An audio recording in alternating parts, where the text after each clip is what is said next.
Videos देखने के लिए सब्सक्राइब करें जनसत्ता.com, बेल आइकन दबाकर पाएं लेटेस्ट नोटिफिकेशंस। नमस्कार, मैं हूं आर्यव्रत और स्वागत है आप सभी का जनसत्ता में। भारत एक ऐसा राष्ट्र है जिसकी आबादी आज 130 करोड़ से ज्यादा है।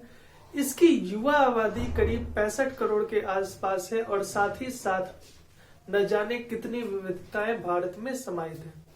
ऐसे राष्ट्र का जितना मुश्किल राजनीतिक एकीकरण होता है, करीब उतना ही मुश्किल आर्थिक विकास होता है। भारत के संविधान निर्माताओं के समक्ष ये एक बड़ा प्रश्न था कि इतनी बड़ी जटिलता वाले राष्ट्र को आर्थिक एकीकरण कैसे किया जाए, इसका आर्थिक विकास कैसे सुनिश्चित किया जाए। उस वक्त कई सारी संवैधानिक संस्थाओं का गठन हुआ था और उनको अलग अलग जिम्मेदारियां सौंपी गई थी। उन्हीं में एक जो बड़ी महत्वपूर्ण संवैधानिक संस्था थी वो थी फाइनेंस कमीशन या वित्त आयोग। वित्त आयोग की संकल्पना 1920 में पहली बार भारत की आजादी से पहले की गई थी, जिसमें जो फाइनेंशियल कंसोलिडेशन है, जो वित्तीय समायोजन है, उसका काम फाइनेंस कमीशन को पहली बार सौंपा गया था। 1952 में फाइनेंस कमीशन का इंक्लूजन भारत के संविधान में हुआ। भारत के संविधान के अनुच्छेद 280 में कहा गया है कि हर 5 वर्ष में एक संवैधानिक संस्था या वित्तीय आयोग का गठन होगा और उसके चेयरमैन का अपॉइंटमेंट राष्ट्रपति के द्वारा होगा और उसके द्वारा दिए गए सुझावों का क्रियान्वयन राष्ट्रपति द्वारा दिए गए आदेशों के माध्यम से होगा। अनुच्छेद 281 फाइनेंस कमीशन से रिलेटेड सजेशंस के थ्रू दिया जाता है। पहला जो वित्तीय आयोग था उसका गठन 1952 में हुआ था और उसके जो अध्यक्ष थे वो केसी नियोगी जी थे।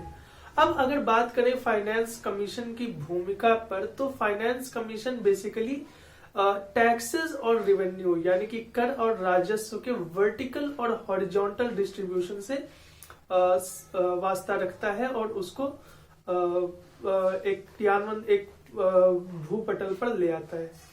अब अगर देखें कि वर्टिकल और हॉरिजॉन्टल का मतलब क्या है, तो अगर हमारे टॉप पे सेंटर है, केंद्र सरकार है, तो नीचे हमारी स्टेट गवर्नमेंट होती है।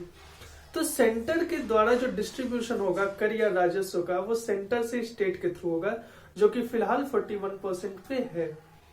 और अगर हम लोग बात करें कि हॉरिजॉन्टल डिस्ट्रीब्यूशन क्या है, तो एक राज्य से दूसरे राज्य के बीच में करों और राजस्वों का वितरण किस प्रकार होगा, इसका भी सुझाव फाइनेंस कमीशन देता है। फाइनेंस कमीशन में बेसिकली 5 सदस्य होते हैं, जिनमें से एक चेयरमैन होता है।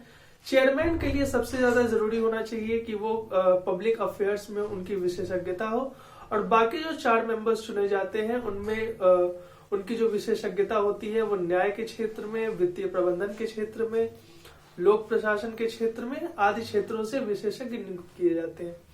लेकिन अगर इनमें से किसी एक ने कोई संजीदा अपराध कर दिया हो या मेंटली अनफिट हो तो उनको डिस्क्वालीफाई किया जा सकता है। वित्त आयोग जो अपनी रिपोर्ट है वो प्रेसिडेंट को टेबल करता है और प्रेसिडेंट एक एग्जीक्यूटिव ऑर्डर के थ्रू इसका इम्प्लीमेंटेशन करते हैं। जो लेटेस्ट वित्त आयोग है उसका गठन 2017 में एनके सिंह की अध्यक्षता में किया गया है और जो इसकी कार्यावधि है वो 2021 से लेके 2025 तक के बीच में की जाती है। किसी भी तरह से जो कर और राजस्व का वितरण है और उसका जो प्रॉपर डिस्ट्रीब्यूशन है, उसका एक समुचित समायोजन है, इसकी पूरी की पूरी जिम्मेदारी वित्त आयोग निभाता है।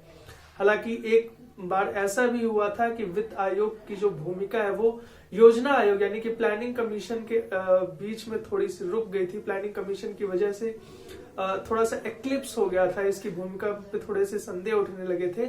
लेकिन प्लानिंग कमीशन के डिसोल्यूशन के बाद दोबारा से वित्त आयोग अपना प्रोमिनेंस गेन कर रहा है, अपनी महत्ता को दोबारा से सुधार रहा है। आपको फाइनेंस कमीशन और इसके बारे में ये वीडियो कैसा लगा, हमें कमेंट सेक्शन में लिख के जरूर बताइए और ऐसी ही अन्य खबरों के लिए बने रहिए जनसत्ता के साथ। नमस्कार।